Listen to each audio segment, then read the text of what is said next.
A'udzubillahi minasyaitonirrajim. Bismillahirrahmanirrahim. Assalamualaikum warahmatullahi wabarakatuh.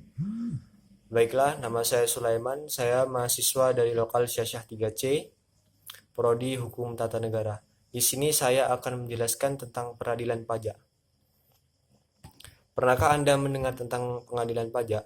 Meski telah berdiri sejak tahun 2002, namun tak banyak masyarakat yang tahu tentang pengadilan pajak. Pajak merupakan iuran atau pungutan wajib yang harus dibayarkan oleh setiap anggota.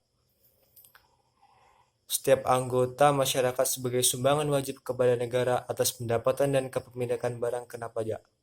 Meski tata cara pemungutan pajak ini telah diatur dengan peraturan perundang-undangan, namun dalam pelaksanaannya tak jarang terjadi perselisihan. Nah, perselisihan atau sengketa pajak ini diselesaikan dalam lembaga khusus yang disebut dengan pengadilan pajak. Apa itu pengadilan pajak? Pengadilan pajak adalah suatu badan atau lembaga peradilan yang menjalankan kekuasaan kehakiman di Indonesia bagi masyarakat atau wajib pajak yang ingin menyelesaikan sengketa perpajakan. Sengketa perpajakan sendiri dipahami sebagai perselisihan yang timbul di bidang perpajakan antara wajib pajak dengan pejabat berwenang sebagai akibat dikeluarkannya keputusan yang dapat diajukan banding atau gugatan kepada pengadilan pajak. Pembentukan pengadilan pajak memiliki sejarah yang cukup panjang, mulai dari Majelis Pertimbangan Pajak (MPP) yang kemudian beralih menjadi Badan Penyelesaian Sengketa Pajak (BPSP). Namun seiring dengan semakin banyaknya masalah berkenaan dengan sengketa pajak dari tahun ke tahun, BPSP dinilai tak lagi memadai dalam melakukan penyelesaian sengketa pajak. Sebab itu, lembaga peradilan di bidang perpajakan yang telah komprehensif sangatlah dibutuhkan. Atas dasar itu, pemerintah kemudian membentuk pengadilan pajak untuk menjamin hak dan kewajiban wajib pajak sesuai dengan perundang-undangan. Dengan diundangkannya Undang-Undang Nomor 14 Tahun 2002 tentang Pengadilan Pajak, pemerintah secara sah telah membentuk pengadilan pajak sebagai badan peradilan yang berwenang memeriksa dan memutus sengketa pajak. Seiring dengan hal itu, pemerintah mencabut pemberlakuan Undang-Undang Nomor 17 Tahun 1997 tentang Badan Penyelesaian Sengketa Pajak (BPSP). Kewenangan pengadilan pajak. Pembentukan pengadilan pajak tentu memiliki tujuan. Adapun tujuannya secara garis besar adalah memberikan fasilitas kepada masyarakat, utamanya para wajib pajak dalam mencari keadilan terkait dengan perselisihan atau sengketa perpajakan melalui prosedur. Sebagai lembaga peradilan yang bertugas memeriksa dan memutus perkara perpajakan, pengadilan pajak memiliki kewenangan dan kekuasaan sebagaimana diatur dalam pasal 31, 32, dan 33 Undang-Undang Nomor 14 Tahun 2002. Berikut kewenangan dan kekuasaan dari pengadilan pajak. Yang pertama, tugas dan wewenang pengadilan pajak adalah memeriksa dan memutus sengketa pajak. Yang kedua, dalam hal banding, pengadilan pajak hanya berwenang untuk memeriksa dan memutus sengketa atas keputusan keberatan, kecuali ditentukan oleh peraturan perundang-undangan yang berlaku.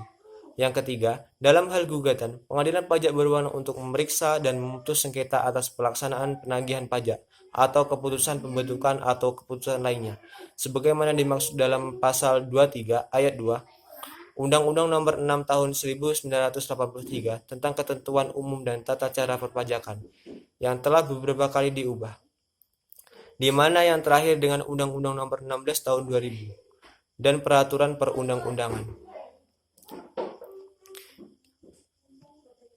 Kemudian yang keempat, tugas dan kewenangan.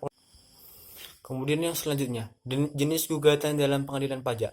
Sesuai dengan kewenangan dan kekuasaannya, pengadilan pajak hanya bisa memeriksa dan memutus sengketa pajak. Ada dua jenis gugatan yang bisa diajukan dan diterima pengadilan pajak. Yang pertama, tuntunan atau gugatan oleh negara kepada wajib pajak yang tidak memenuhi kewajibannya.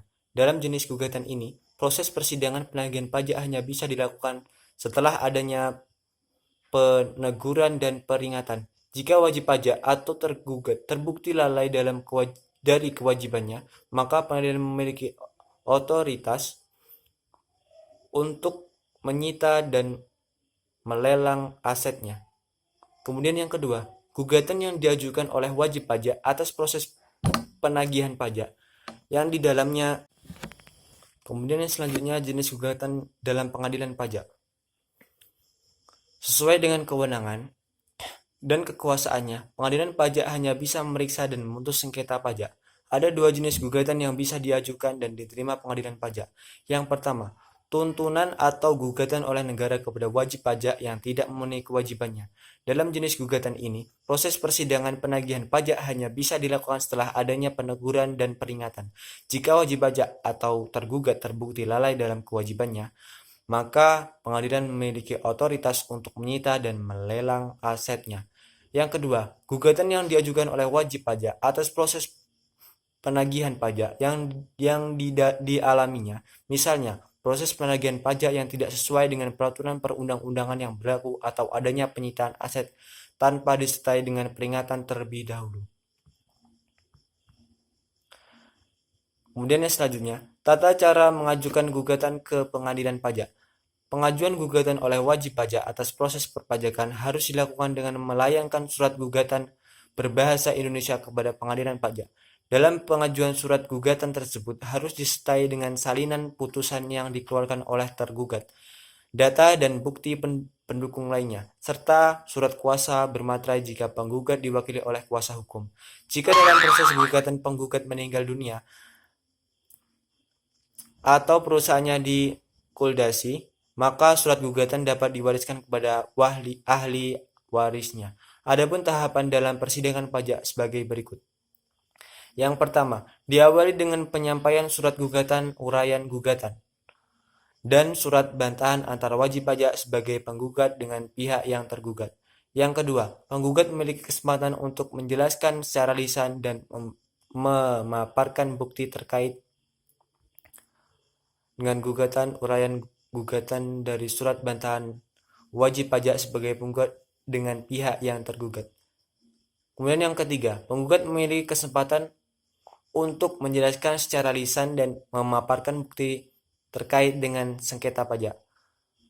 Penggugat diperkenankan yang memenuhi kriteria. Yang terakhir, penggugat berhak hadir dalam sidang pembacaan putusan. Demikianlah penjelasan peradilan pajak yang bisa saya sampaikan. Apabila terdapat kekurangan, mohon maaf yang sebesar-besarnya.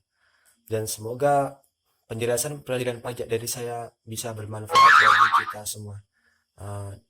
Demikianlah dari saya dan saya akhiri dengan wabillahi taufiq wal hidayah. Wassalamualaikum warahmatullahi wabarakatuh.